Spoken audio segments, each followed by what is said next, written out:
સુરતથી પ્રીએક્ટિવ sim card Dubai મોકલવાના રેકેટનો સુરત એસઓજીએ પર્દાફાશ કર્યો છે। સિમ કાર્ડ લઈ દુબઈની ફ્લાઇટમાં બેસે તે પહેલા જ બે ઇસમોને પોલીસે પકડી લીધા છે।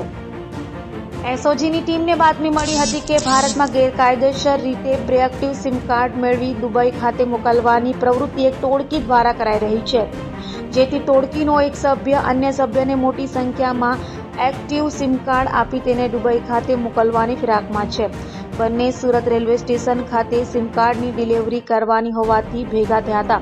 પોલીસે અજય કિશોર સોજિત્રા તથા દુબઈના વતની એવા સહદ ફારૂક બાગુનાને ઝડપી લીધા હતા।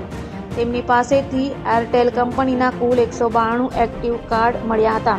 અજયની પૂછપરછમાં જાણવા મળ્યું કે દુબઈમાં ઓનલાઈન ગેમ રમાડતી ચાઇનીઝ કંપનીમાં ભારતીય સિમ કાર્ડ દ્વારા ભારતમાં રહેતા લોકો સાથે ઓનલાઈન ગેમિંગના નામે છેતરપિંડી થતી હોય છે, જેથી ઓર્ડર મળતા તેઓએ સિમ કાર્ડ સુરત આવી સુરત ખાતે રહેતા ઉમેશ રેશમા અને કેતન નામની વ્યક્તિનો સંપર્ક કરી તેઓને પ્રીએક્ટિવ સિમ કાર્ડ માટે ઓર્ડર આપ્યો હતો, જેમાં સિમ કાર્ડ સહદ ફારૂક બાગુના ફ્લાઇટમાં દુબઈ લઈ જવાનો હતો।